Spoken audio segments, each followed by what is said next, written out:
Hello, I'm Kimberly, and welcome to the weekend edition of the Native News Update. It's Friday, August 3rd, and many of the stories you hear here can be found at IndianCountryTV.com. And here's the news for the day from the Associated Press and other Native news sources. The Northern Cheyenne Reservation in southeastern Montana is once again dealing with major wildfire. The Rosebud Complex fire, which is a combination of 6 separate fires, started on August 1st.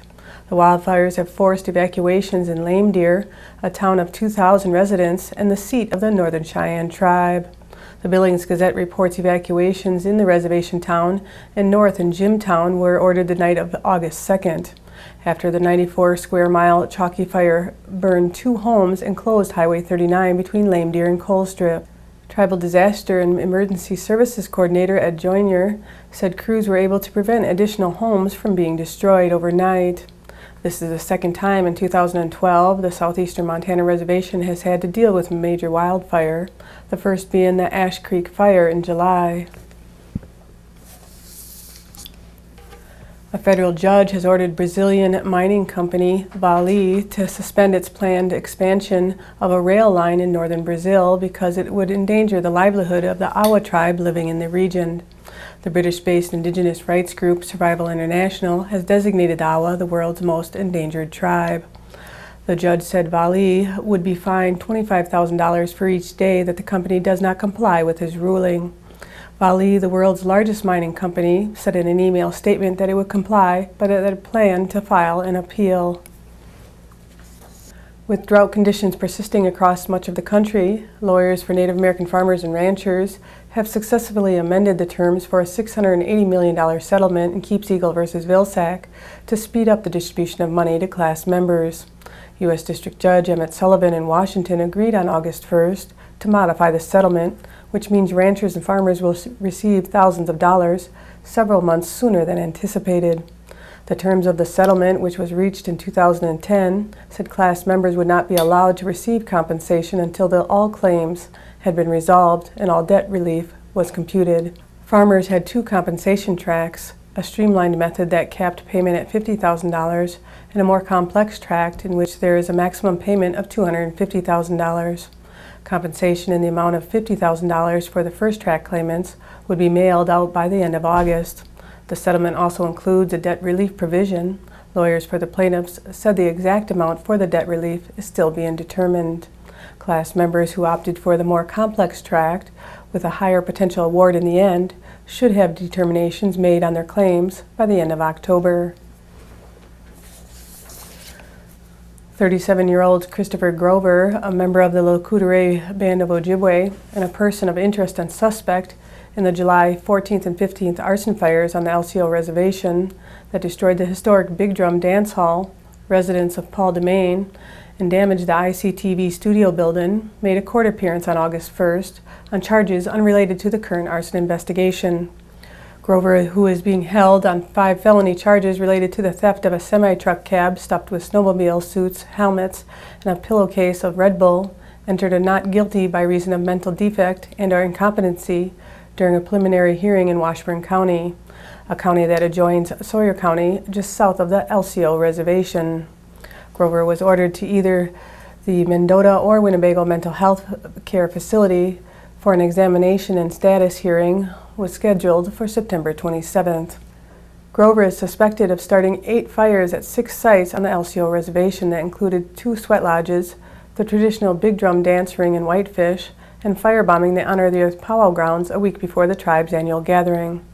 Investigators for the Sawyer County Sheriff's Department, Wisconsin Department of Justice, and other agencies have continued in their probe of the arson fires and other potential charges in the case, with another round of interviews this week on the reservation. Secretary of the Interior Ken Salazar and National Park Service Director John Jarvis have announced that 31 tribes, Alaska Native villages, and museums will share $1.66 million in federal grants to help return human remains and cultural objects to their Native people with the implementation of the Native American Graves Protection and Repatriation Act. Projects funded by the grant program include consultations to identify and affiliate individuals and cultural items, training for both museum and tribal staff on the Native American Graves Protection and Repatriation Act, digitizing collection records for consultations regarding culturally significant unaffiliated individuals, as well as the preparation and transportation of items back to their native people. President Barack Obama has signed a bill designed to expedite home building and energy development on tribal lands. The law enables tribes to approve trust land leases directly rather than waiting for approval from the Bureau of Indian Affairs. The bill is expected to open the door to badly needed housing developments on reservations, as well as wind and solar projects that tribes have been eager to launch. And in other news, President Obama has nominated University of New Mexico Law School Dean Kevin Washburn to be the next Assistant Secretary of the Interior for Indian Affairs. Washburn, if confirmed by the Senate, will oversee the Bureau of Indian Affairs and the Bureau of Indian Education. Washburn is a member of the Chickasaw Nation in Oklahoma, and he has served as the Dean for the University of New Mexico Law School since June of 2009. Most recently, this past June, he testified before Congress on the need to provide more resources nationally for tribal law enforcement. The Board of Trustees of the American Indian College Fund has named Dr. Cheryl Crazy Bull their new president and CEO. Dr. Crazy Bull is the former president of the Northwest Indian College in Bellingham, Washington. Richard Williams, the fund's current president and CEO, is retiring as of September 30th. And during Williams' tenure, the fund grew its endowment from $5 million to nearly $35 million and raised more than $220 million in scholarships and program support for American Indian students and tribal colleges.